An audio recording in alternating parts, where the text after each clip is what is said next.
very good evening and welcome to Primetime News here on TV1. You're joining me, Devi Paldano. Now, before we head into your stories in more detail, let's first take a look at your headlines this evening.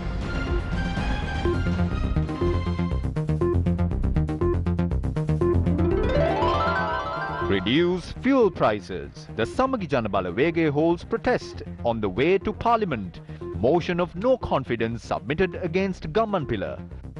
No increase in gas prices. Program launched on the procurement, storage and distribution of 2 companies. Cabinet spokesperson's response on Indian drone surveillance on Sri Lanka. Why is rice being imported? One of your headline-making stories, the Samagi Janabala staged a vehicle parade in protest against the recent fuel price hike experienced in the country. The protest was attended by the leader of the opposition, Sajid Premadasa. The protest began this morning from the SJP head office located in Athalkote. The protesters reached the entrance to the parliament premises through the Polduva junction.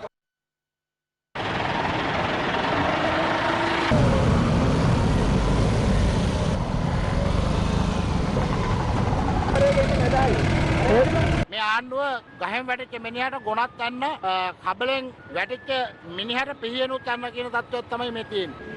තෙල් ගහ ගන්න සල්ලි නැහැ. දෙන්නම එකතු වෙලා භූමි තෙල් ගැලුමක් ගහගත්තා මේකට. රටේ ජනතාවට කොහොමද? පෙට්‍රල් ඩීසල් මිලත් වැඩි කරලා ජීවත් වෙන්න අමාරුයි. 5000 හම්බෙන්නෙත් නැහැ. බොරුව කරන්නේ. අපි රජයට කියනවා මේක අඩු කරලා දෙන්න කියලා ජනතාවට. The plight of the people who have been directly affected by the fuel price hike was depicted at the protest.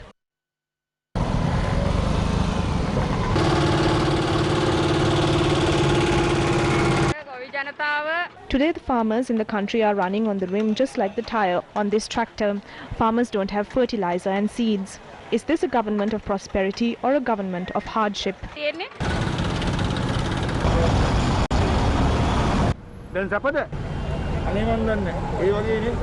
The parliamentarians gathered at the parliament entrance and continued their protest.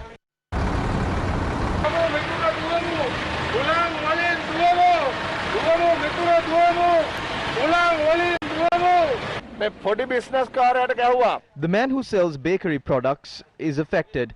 The people who sell eggs and fish have been affected by the actions of this government. Lockdown මුවාවෙන් මර්ධනකාරී පිළිවෙතක් ගෙනෙන ආණ්ඩුවට ජනතාවට ඒක යට වෙන්නේ නැහැ කියන එක අපිට පෙන්වන්න ඕන. මේ පීඩාවට පත් වෙච්ච රටේ ජනතාවට ශක්තියක් දෙන්න ජනතාව වෙනුවෙන් හිට ගන්නවා. කොහේ අරමුදල? What happened to the fuel price stabilization fund? We brought this motion of no confidence to show the true nature of the government. We will get an understanding about those who speak the truth now.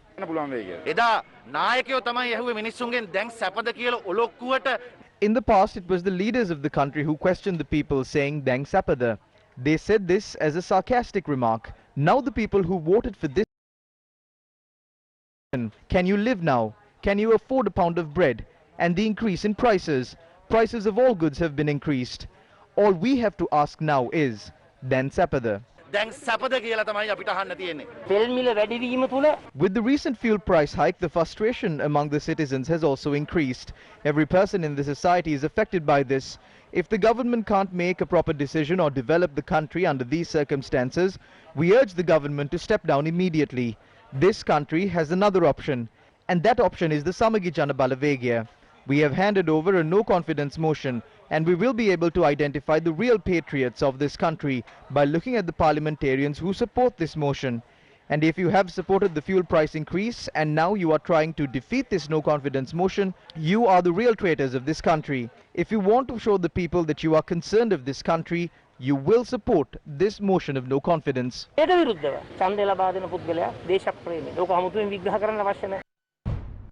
Chief Opposition Whip Lakshman Kiriyalla handed over the no-confidence motion put forward against Minister of Energy Udaya Gammanpilla to Speaker Mahinda Yapa Abeyewardena at the Speaker's office this morning. In 2020, the price of oil in the global market reduced drastically. Fuel could have been given to the public at about half the price back then. A member of your party, Sagara Karyavasam, voices strong opposition against this. We have a question as to if the SLPP is separate from the government. You say that you took this decision after consulting the Prime Minister and the Cabinet. Is there a higher body than the Cabinet in this country? Who is this superpower? ගරු අගමැතිතුමා ගරු cabinet මණ්ඩලය දැනුවත් කරලා කියලා කියන්නේ හැබැයි ගරු අගමැතිතුමා cabinet මණ්ඩලයට එහා ගිය ඒ අධිකාරී වාදයක් මේ ආණ්ඩුවේ තියෙනවද සුපිරි බලවතා කවුද කියලා ඔබතුමා අපිට පොඩ්ඩක් පැහැදිලි කරලා දෙනවද තෙල් විකිණීම කසිප්පු විකිණීමට Selling oil is more complicated than selling moonshine. The cabinet paper presented by the Prime Minister to establish the Fuel Stabilization Fund on the 30th of March 2020 clearly states that 48 billion rupees will be credited to this account and it will be used to pay off the loan of the Ceylon Electricity Board. So this is not purely a price stabilization fund, but those funds were used to ensure that prices of power will not be increased by using it to pay off debts of the Ceylon Petroleum Corporation. සාහනයක් ලබා දීමටයි ඒ අරමුදල් පාවිච්චි කළා. ජනාධිපතිතුමා අගමැතිතුමාට එහා ගිය සුපිරි බලවතා කවුද? විපක්ෂයේ ඉදිරිපත් කර තිබෙන විශ්වාසභංග යෝජනාව අනුව නම් ආණ්ඩුවේ සිටින සුපිරි බලවතා මම වෙමි. මේ නිර්ලජ්ජිත ආණ්ඩුව. We would like to ask this shameless government to reduce fuel prices immediately during the next few days. අනිවාර්යයෙන්ම කටයුතු කරන්නයි කියලා. The Samagi Jana Balavege staged a number of protests across the island against the fuel price hike. This is how opposition members of the Bandaragama Pradeshiya Sabha arrived for the council sessions. ජනතාව කබලෙන් ලිපට ඇදලා දාන තත්යකට මේ රාජපක්ෂ ජුන්ටාව කටයුතු කරමින් සිටිනවා. ඒ නිසා ආණ්ඩුව වහාම ඉල්ලා ආස්විය යුතුයි. ඇමතිවරයා වහාම ඉල්ලා ආස්විය යුතුයි. A demonstration was held opposite the Kalanier office of the Samagi Jana Balavege. The protest was organized by former Western Provincial Councillor George Pereira. Another protest was staged at the Yatiantota town.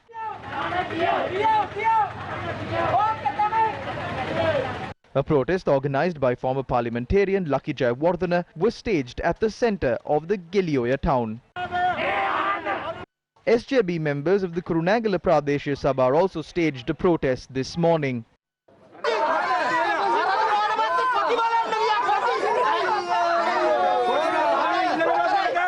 This is how members of the Valivita Divitura Pradeshiya Sabha arrived for the council sessions today. A council member representing the JVP had also joined the protests. A group of members of the Madadumbara Pradeshiya Sabha had staged this protest against the fuel price hike, the fertilizer crisis and a number of other issues plaguing the general public. The Janatha Vimukti Peramuna launched a series of protests across the island demanding for the reduction of fuel prices and providing concessions to the general public. This was the protest that was organized in Ampara. The people have now fallen from the frying pan to the fire. We would like to tell the government that they have to go home if they do not provide concessions to the people. The Janatha Vimukti Peramuna organized another protest in Alpitia today. The protest organized in Mathale was against the increase in fuel prices as well as the shortage of fertilizer in the country. This was the protest that was organized by the JVP in Ginigathena town this morning.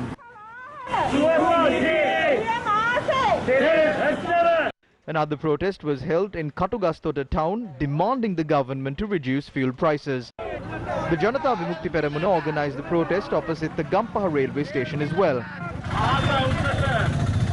This protest was organized by former provincial councillor Samantha Vidyaratna opposite the Uva Provincial Council building located in the Badulla town. This series of protests will not stop from here. Tents will be set up, satyagraha campaigns will begin and rallies will begin in the coming few days. We cannot just sit and wait until people die. The government must take swift action without waiting for that to happen. The government must reduce the price of fuel. Prices of essential food items must be reduced. If the government cannot do these things, they have to leave. We are ready to take over. Meanwhile, issuing a communique, opposition leader Sajid Premadasa said that although the government wants to increase the price of gas in line with the increase in fuel prices, strong opposition from the Samagi Jana Balavege pushed the government to withdraw all such plans. The communique states that the Samagi Jana Balavege staged island-wide protests since the day the prices of fuel was increased arbitrarily. The opposition leader pointed out that their struggle will not stop until the prices of fuel too are reduced. The Cabinet of Ministers who met yesterday has decided not to increase the prices of gas. At the Cabinet press briefing today, it was revealed that the Cabinet had granted approval to alternate proposals presented by the Cabinet subcommittee. Thereby, a domestic 12.5 kg gas cylinder will continue to be sold at 1,493 rupees, which is the price that has been stipulated by the Consumer Affairs Authority. Cabinet approval has been granted for the two companies to jointly conduct operations in purchasing, transporting and storing gas. The Hambantota gas terminal is a proposed site for this. The Cabinet subcommittee had also proposed the establishment of a specialist committee with representatives from Litro and Laughs Gas to conduct the procurement, transport and storage of liquid petroleum gas. This too was approved by the Cabinet. Both of the main suppliers had submitted requests to the Consumer Affairs Authority for prices to be increased by 700 and 600 rupees. Finally, the Consumer Affairs Authority said that they could consent to an increase of an amount between 375 and 400 rupees. The Honourable President and the Cabinet of Ministers had decided that this burden will not be put on the people and that the government will accept this burden and will decide on implementing a single plan on importing gas. We have focused our attention on whether the import of gas can be conducted by the Ministry of Finance and a number of other affiliated institutions so that we could have a better bargain.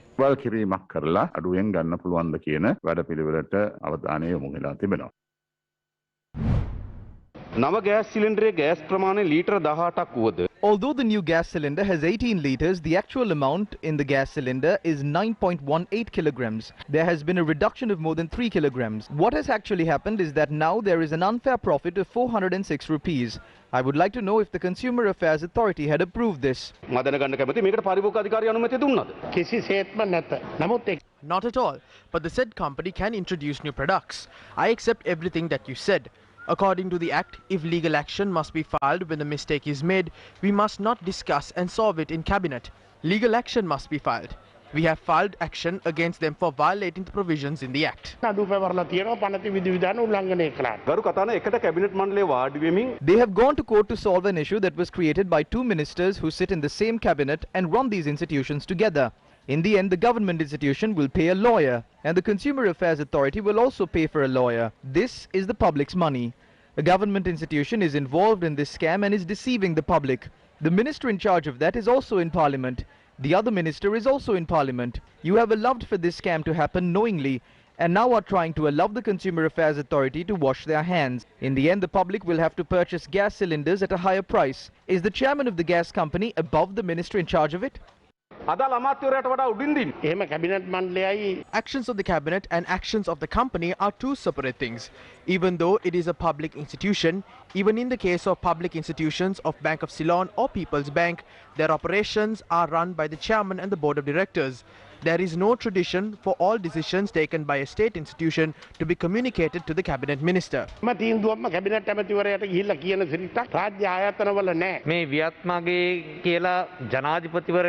Viat Maga and even the president has instructed to limit the allowance per month to 100,000 rupees, the chairman of Litrogas has taken an allowance of 2.6 million rupees a month. You have put the burden on the people and given your henchman 2.6 million rupees. He was given 14 million rupees to purchase a vehicle. There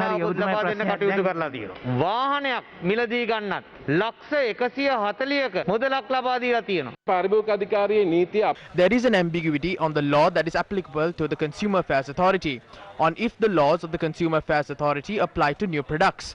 On the matter of deceiving the public, a case has been filed at the Malika Kanda court. At what price did Laughs Gas import a ton of gas? And at what price did Shell import it? When Laughs Gas was importing it for approximately $35, Shell imported it at $120. Yes, that is what we are saying. When the price in the global market was about 300, it was sold here at 1,495. Today, when the global price has increased to 500, why hasn't prices been increased now? We are of the opinion that these two institutions made massive profits in the past. The benefit of those profits must be given to the people. We are of that stance. When importing, LAF spent $35 for freight and insurance. Litro spends $107. This is an issue. The Moroto University gave us a report from the Ceylon Petroleum Corporation. The report states that although the weight has been reduced, there is no change in the composition. So this is a lie. It was after that that the Consumer Affairs Authority sought to institute legal action against this. If the subject minister accepts that there is excessive spending during a time when we are facing such an economic crisis, why are you allowing these scams to continue even for one more day? The Litro company has been doing this mistake since the day they began. They did it when you were in power and even when we were in power. We are working to fix that.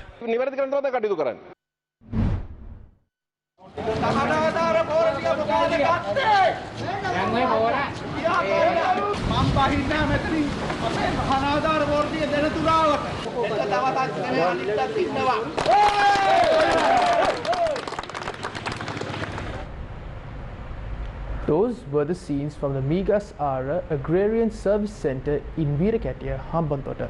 Farmers who toil day and night to cultivate crops to feed a nation have to now struggle to simply get fertilizer for their fields.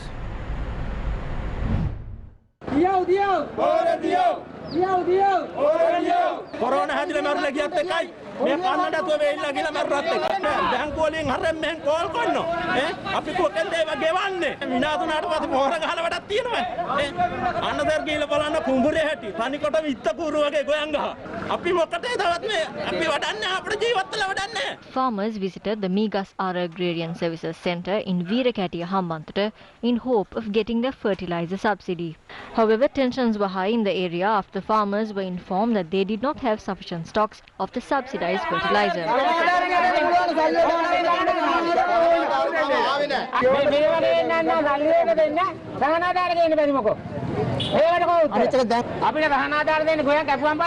The farmers then sorted to stage a protest obstructing the Veerakatia Middeniya main road.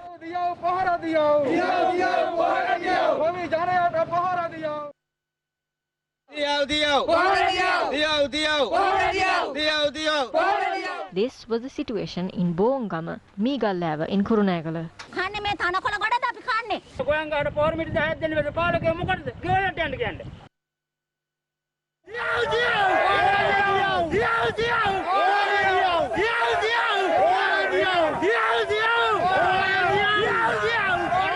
These were the farmers of Mati Balalanda in Uwa Parnagama. අහිංසක ගොවියෝ දැන් අසරණලා ඉන්නේ පොහොටියට ඔළුව නරක් කරලා හීකලට දුවනවා පිස්සෝ වාගේ දුවනවා අහිංසකයි ගොවියා අසරණයි ගොවියා දුප්පත් ගොවියා මුට ගියා කර ගියා ගන්න දෙයක් නැහැ කියන්න කෙනෙක් නැහැ අපිට වෙන මොකක්වත් එපා රජයට වඳලා කියන්නම් සහලෙන් කෙත්තතු බර වෙලා දැන් කිරි ඉතිරිලා අටකොටු පිරිලා කියලා. Your government that said that the country is abundant with rice is attempting to import 100,000 metric tons of rice. At a time when the country is facing a shortage of dollar reserves, is it a smart move to allow such imports to take place? Are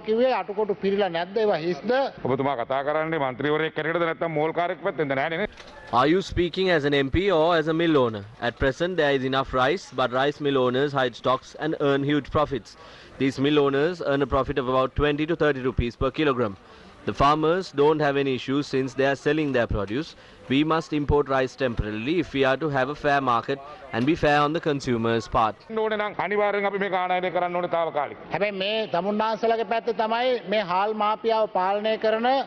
the mill owners that control the rice mafia in the country are on your side. We can see that the mill owners have the government on their palms. Are the 100,000 metric tons of rice that are imported when the domestic production drops organic? නිෂ්පාදනය අඩු වුණාම ඒ කියන්නේ නේව කාබනිකද මමතුමාට පැහැදිලි කරන්න I will clarify to you. We will adapt to organic agriculture from the Maha season. It's still the Ala season. There will be an issue if we import this rice in the next Maha season. It is irrelevant whether it is chemical or organic since we use chemical fertilizer in this season. So there is no problem in importing rice on which chemical fertilizer was used. As of now, we use chemical fertilizer. We will start using organic fertilizer from the next Maha season. A bilateral discussion was held between the Sri Lankan and Indian foreign ministers yesterday. Incidentally, a few hours after the discussion, Vice Chief of the Indian Navy, Vice Admiral G. Ashok Kumar, has said that Sri Lanka is being monitored closely. In a tweet, the Indian External Affairs Minister S. Jaishankar has said the discussion held between Minister Dinesh Gunawardena was successful. The tweet notes that during the discussion, the two countries reconsidered the bilateral relations established between the two countries. It further states that relations between the two nations will be carried out further. The Sri Lankan Foreign Ministry announced that the Foreign Minister Gunawardena thanked the Indian External Affairs Minister for the financial assistance and COVID relief support extended by the Government of India to combat the pandemic. Details came to light recently that India was preparing to buy 30 drones from the United States and Rafale fighter aircrafts from France. Why is the latest news item with regard to drones being used to survey the Indian Ocean important to us as Sri Lankans? For that purpose, I have to draw your attention to this map behind me. Now, as we know, this area, the sea area, the Indian Ocean and the Sea of Sri Lanka is used by many as a shipping route that can carry products that are made in China through these areas, through Sri Lankan waters to Europe. So this area is of vital importance to India, and to monitor this ocean would mean to secure the region. That is how India would see it. Now, what this means is that now India can monitor all of this through this latest drone technology that they will be using. This also includes the Sea of Sri Lanka and our territorial waters and the economic zone that falls under Sri Lanka.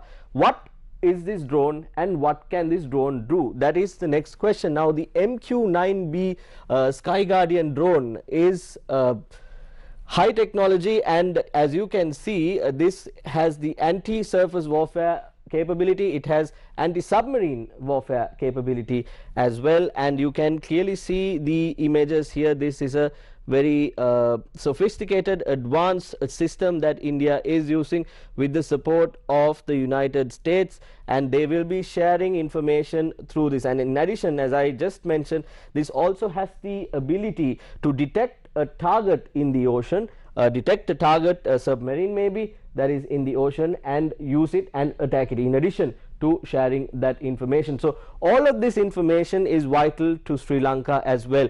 India, being a country in the region, is protecting their interest by doing this, and Sri Lanka is now caught between a power struggle, as usual, between countries, whether it's China, whether it's India, whether it's the Quad countries, whether it's United States of America. Sri Lanka is again stuck in the middle of this geopolitical matters, and who will protect the interest of Sri Lanka is the question that we have to ask.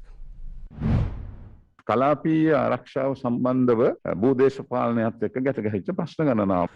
geopolitical issues have existed for quite a long time now.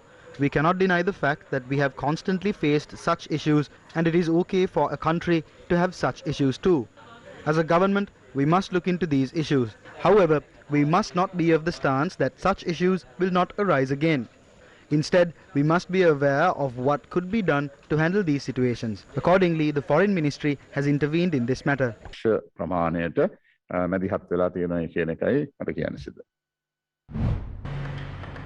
It was observed that a group that had attended the inauguration ceremony of the sludge removal project of the Tissar Maharama tank assigned to a China-Lanka joint venture wearing peculiar outfits.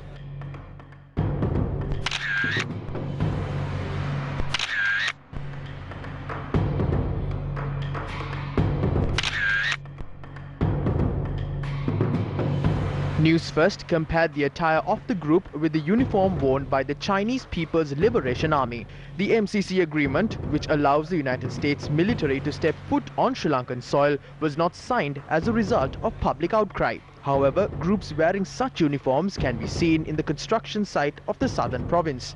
Construction activities at the Tissar Maharama tank is a civilian project. Who are these individuals who are wearing clothes similar to military camouflage uniforms?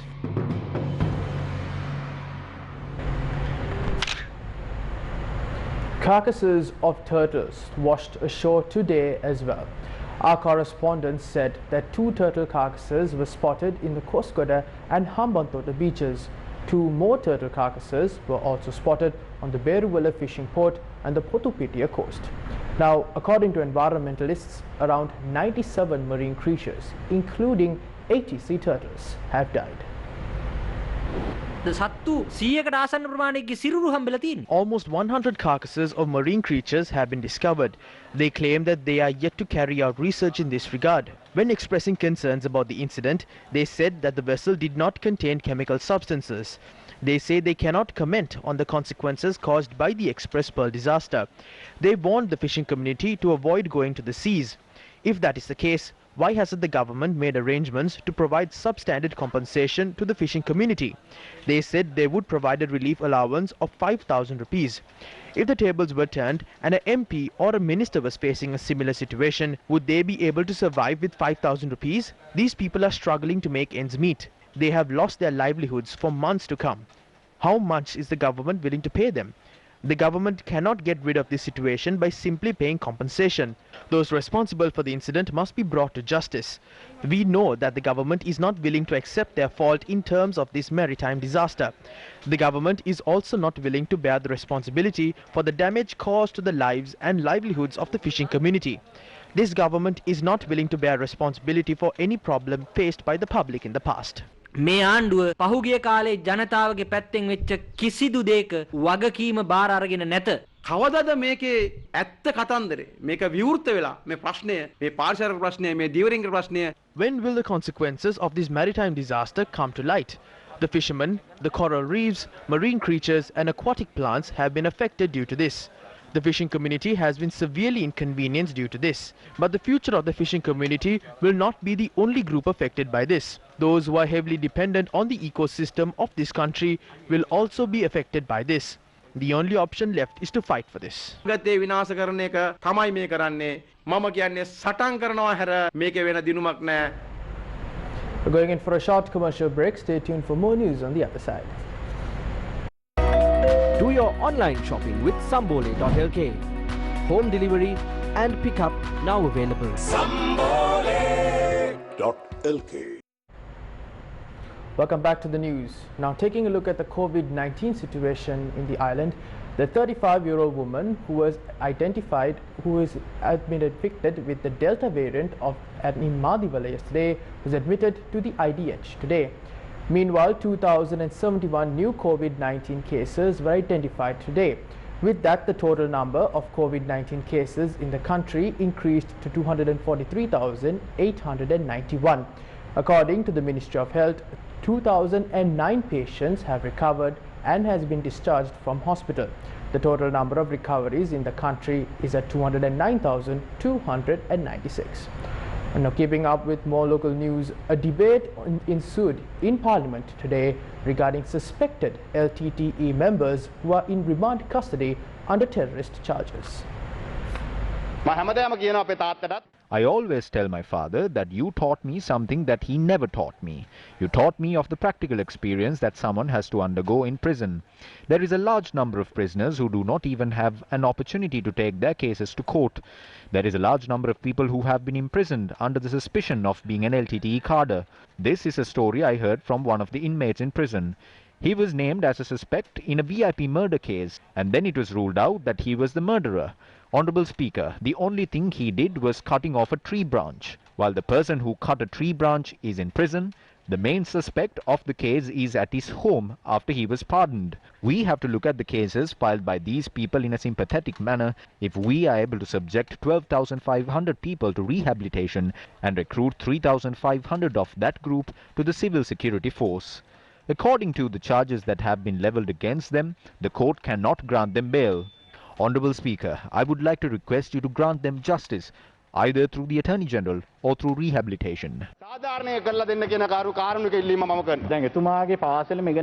Against a backdrop where evidence has been fabricated against his schoolmate Hijaz Hizbullah, who is still imprisoned, the United Nations High Commissioner for Human Rights leveled massive allegations against misusing the PTA in Geneva yesterday.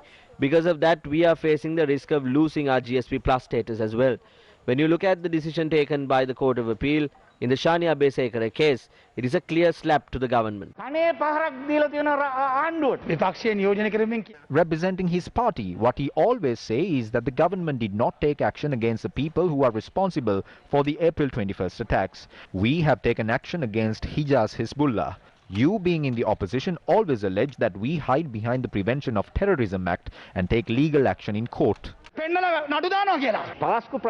former Attorney General had said that there is a large conspiracy being carried out in the guise of the April 21st attacks. We are hoping to take action for this adhering to criminal law. If cases are not being filed against them, there is no point of keeping them behind bars. The GSP concession is out of the question. The law in this country must progress. The cabinet has taken a decision that the prevention undergo several amendments. I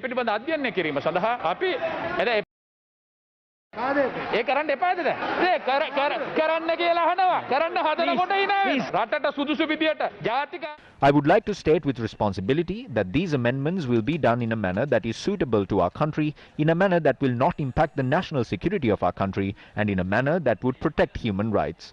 The amendments will not be done according to the whims and fancies of the international community. I would like to support the proposal put forward by Minister Namal Rajapaksa. I would like to justify that with providing some background to this matter. I was taken to the Valikada prison on the 30th of September 2010. There was a bus filled with Tamil youngsters. One of them yelled in imperfect Sinhalese that the commander of the army who ended the war is being imprisoned and we are being released. These are the same people that you talk of. Another person said that the charges that have been leveled against him are for transporting the LTTE cadre who is behind the attack that was carried out against me. That person is Morris and he came and sat next to me. We were talking. He still calls me from time to time. This attack was carried out against me 15 years ago. He was arrested the next year. He is still imprisoned. We completely agree with what you said. I think justice must be served to these people. About 100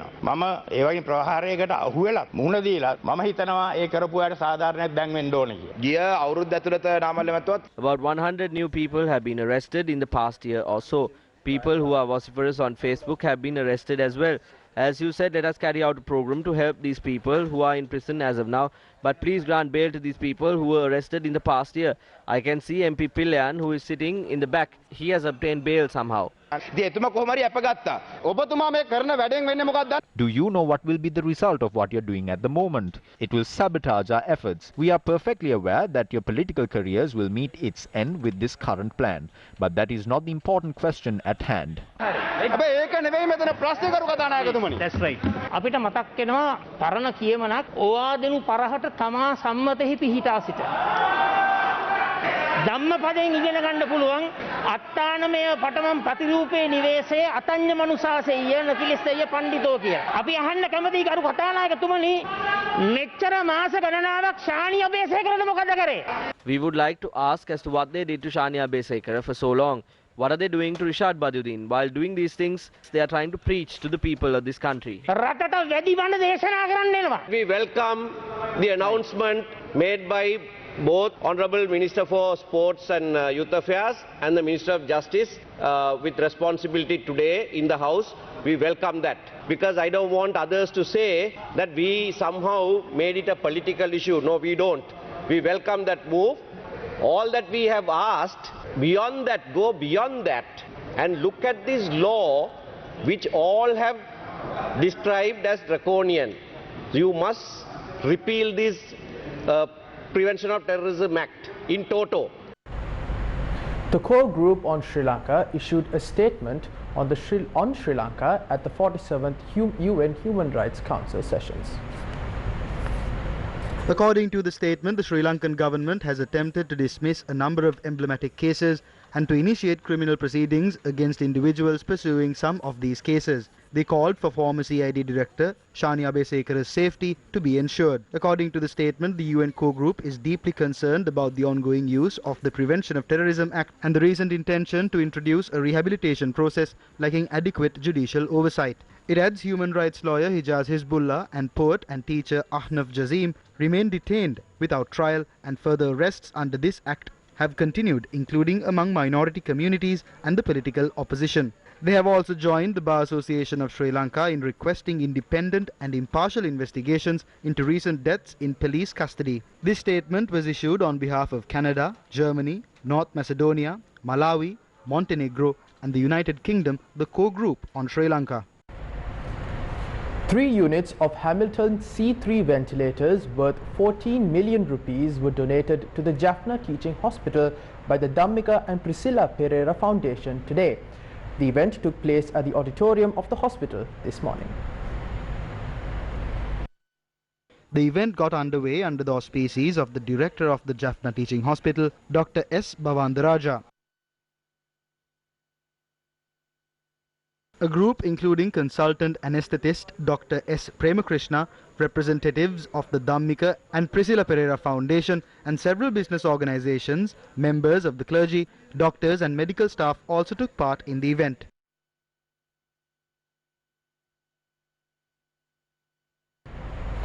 This is a tribute from Newsfirst to late Dr. Brendan Gunaratna.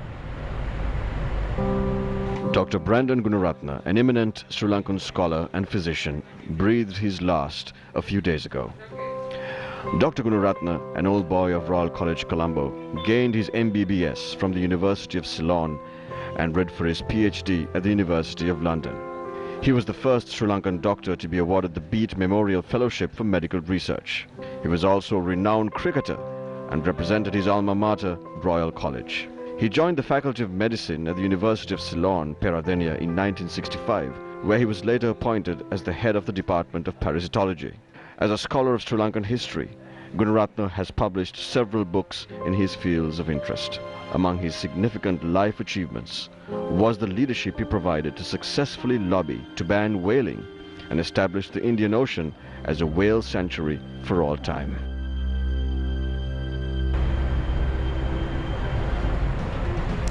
And with that, we wrap up primetime news here on TV1. For more news, log on to our award-winning website, that is www.newsfirst.lk. For the Newsfirst team, I'm David Paldano, and our news and our sign language interpreter for the day, Brian De Cruz. Take care and good night.